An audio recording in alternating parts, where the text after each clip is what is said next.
हाय, पुन्हा एकदा नवीन व्लॉगमध्ये मी कोमल तुमचे खूप सारे मनापासून स्वागत करते. तर हाऊसवाईफ व्लॉग या यूट्यूब चॅनलवरती तुमचे खूप मनापासून स्वागत करते. तर बघा, आज दुपारचं काय झालं होतं, माऊ जी आहे तर ती झोपलेली आणि बऱ्यापैकी जे आहे तर ते कामं उरकायला आज उशीर झाला होता असं म्हणायला देखील काय हरकत नाही. कारण कधी कधी घरात लहान मुलं असली तर खूप सारी चिडचिड करतात किंवा वैताग देतात. कधीतरी त्यांनासुद्धा जो त्यांचा वेळ आहे किंवा आपला जो थोडासा वेळ आहे तर तो मुलांसाठी द्यायला काय हरकत नाही. तर तिच्यासोबत जे आहे तर ते थोडंसं खेळले, गप्पा गोष्टी मस्ती जी आहे मायलेकींची बऱ्यापैकी झालेली. तिचे पप्पा जे आहे तर ते सकाळी ऑफिसला जातात आणि कौस्तुभ जो आहे तर तो फुल डे स्कूलला जातो. तर घरी जे आहे तर ते बऱ्यापैकी आम्ही दोघेच असतो डेलीला म्हटलं तरी.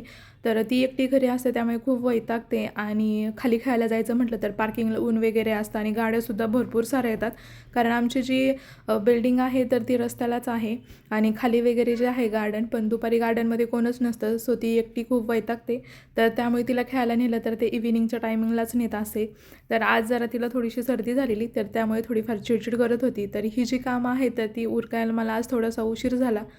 तर बघा, कधीतरी मुलांना वेळ दिला आणि कामं बाजूला ठेवली तर काय हरकत नाही. कामं जी आहे तर ती रोजचीच असतात. पण मुलांचं जे बालपण आहे तर ते पुन्हा पुन्हा येत नाही असं वाटतं. तर त्यामुळे आजचा हा खास त्याच्यासाठी व्लॉग म्हणता येईल की डेलीच्या कामामधून तुम्ही स्वतःसाठी, मुलांसाठी, घरासाठी जो वेळ आहे तर तो कशा पद्धतीने काढता किंवा कशा पद्धतीने मॅनेज करता. तर कामं जी आहेत तर ती प्रत्येकाला असतात. कामं तर अजिबात चुकत नाही असं म्हणायला देखील काय हरकत नाही. तर बाल्कनीसुद्धा खूप सारी खराब झालेली. झाडांची जी ग्रोथ आहे तर बघा, आता बाल्कनीमध्ये बऱ्यापैकी ऊन जे आहे तर ते येत नव्हतं आणि झाडांची जी ग्रोथ होती तर ती बऱ्यापैकी थांबलेली. जशी हवी होती तशी होत नव्हती आणि फुलं वगैरेसुद्धा जास्त काही येत नव्हते. तर त्यासाठी सुद्धा मी एक छान अशी ट्रिक तुम्हाला सांगणार आहे. तर चॅनल नवीन असाल, चॅनलला सबस्क्राईब केलं नसेल तर चॅनलला आवर्जून सबस्क्राईब करा.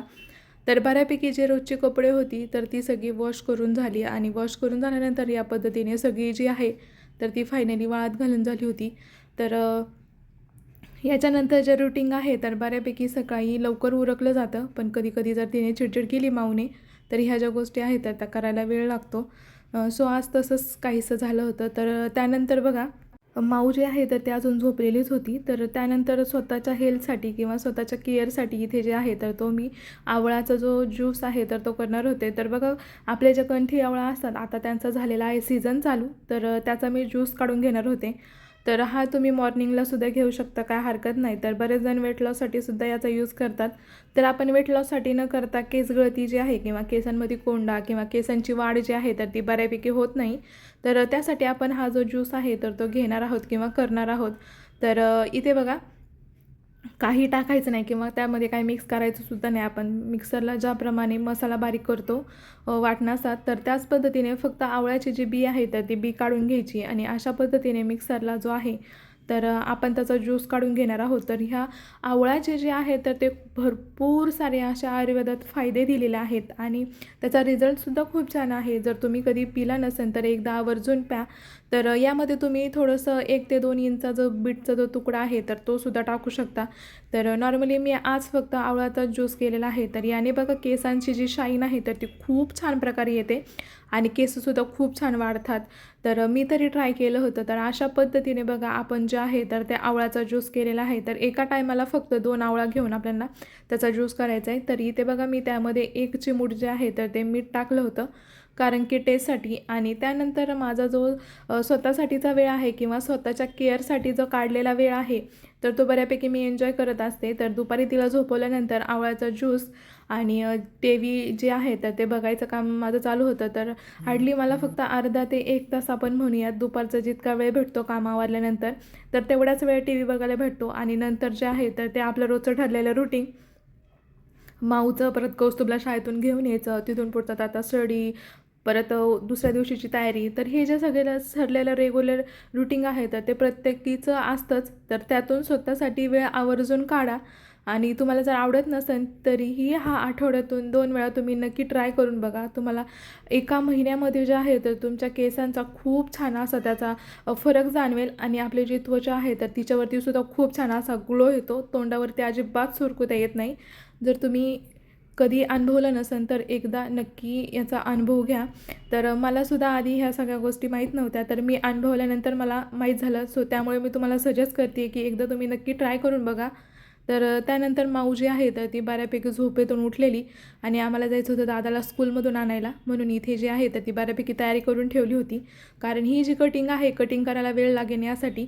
तर त्यानंतर इथे बघा जास्वंदी जी आहे तर तिची कटिंग करायला चालू केलं होतं. कारण भरपूर दिवस झाले आता हिवाळा चालू झाल्यापासून बाल्कनी जे आहे तर ते सकाळचं कोवळं ऊन येत नाही आणि झाडांना तर ऊनच लागतं. त्यामुळे झाडाची जी पानं आहेत तर ती खूप खराब झालेली आणि झाडाची जी वाढ आहे तर ती वाढसुद्धा खुंटलेली. तर त्यामुळे इथे बघा झाडांची बऱ्यापैकी जी आहे तर ती कटिंग मी करून घेणार होते आणि काही झाडे रिप्लांट करायची होती किंवा काही काढूनसुद्धा टाकायचे होते. कारण खूप सारी गर्दी झाली तर झाडांनासुद्धा गुदमरल्यागत होतं.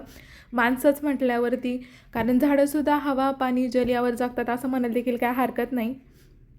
तर त्यानंतर इथे बघा ही गोकरण होती आणि ती गोकरण जी आहे तर तिला शेंगा येऊन खूप सारी खराब झाली होती. जर तुम्ही गोकरण लावले असेल तर तुम्हाला एक टिप सांगते, त्याला जर फुलं आली तर ती फुलं लगेच काढून घ्या आणि ती फुलं जर तुम्ही काढली नाही तर ती गोकरण खूप खराब होते. तिचा पाला वगैरे जो आहे तर तो सगळा गळून जातो.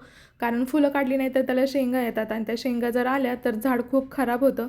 तर माझी गोकरण जी आहे तर तीसुद्धा तशीच काहीशी झालेली. तर त्यानंतर खालचं जे देठ होतं त्याचा तर तो बऱ्यापैकी मी तसाच ठेवला आणि वरचं जे झाड होतं म्हणजेच की वेल गेलेला तर तो सगळा मी अशा पद्धतीने काढून घेऊन तिथे जे आहे तर ते क्लीन करून घेतलं होतं की जेणेकरून ते खाली खूप छान प्रकारे फुटन.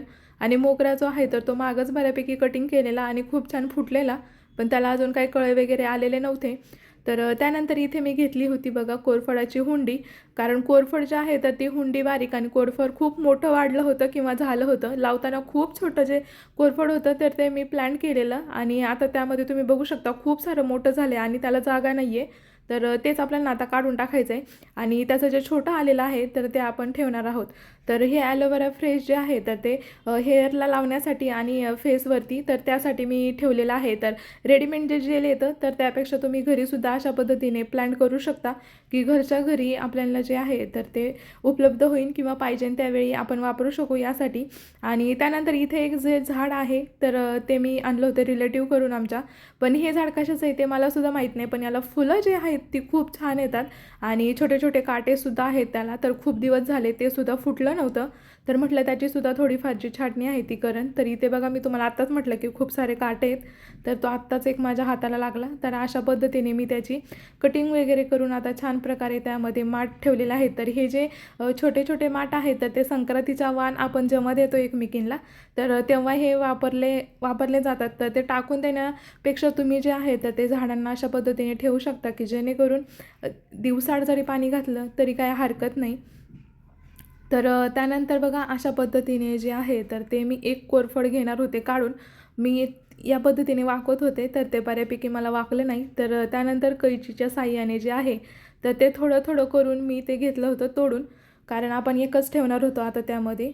खूप सारी गर्दी जी आहे तर ती झाली होती त्यामध्ये. सो आजचा व्लॉग तुम्हाला कसा वाटला आणि झाडांना फुलं येण्यासाठी जे कंपोस्टचं खत भेटतं तर ते तुम्ही वापरू शकता. आणि जर खत वापरायचं नसेल तर घरी आपण जे भाज्या वगैरे चिरतो, कांदा, टोमॅटो, परत बटाटा, तर त्याच्या साली ज्या आहेत तर त्या आपण भिजत घालायच्या आहेत पाण्यात आणि ते पाणी जे आहे तर ते झाडांना ओतायचं किंवा मग तांदूळ धुतल्यानंतर जे पाणी उरतं तर ते सुद्धा तुम्ही झाडांना ओतू शकता. तर त्यानेसुद्धा खूप छान प्रकारे झाडांना जी आहे तर ती फुलं येतात. आणि ही जी ट्रिक आहे तर ती नक्कीच मी तुमच्यासोबत पुढच्या ब्लॉगमध्ये शेअर करेन की झाडांना खत कशाप्रकारे करायचं, घरच्या घरी कंपोस्ट कशाप्रकारे आपण तयार करू शकतो. तर त्यावरती सुद्धा लवकरच जो व्लॉग आहे तर तो घेऊन येईन. आणि आजचा व्लॉग कसा वाटला ते मला कमेंट्समध्ये सांगायला अजिबात विसरू नका. सो आजचा दिवस असा होता. चला भेटूया पुढच्या नेक्स्ट व्लॉगमध्ये. तोपर्यंत बाय.